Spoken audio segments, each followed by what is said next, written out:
Shelf fungus. Bashkir honey-based mixture with shelf fungus, freeze-dried wax moth larvae and flax-seed oil is made according to authentic recipe. In this mixture, we use excrescences of tree trunks as raw material.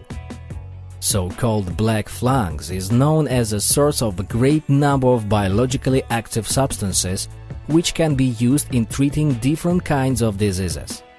Freeze-dried and powdered wax moth larvae preserve all the health values. In that way, we add them to our honey combined with flaxseed oil made on manual wooden oil press. Suggested usage: take 1 teaspoon of shelf fungus mixture 3 times a day 30 minutes prior food.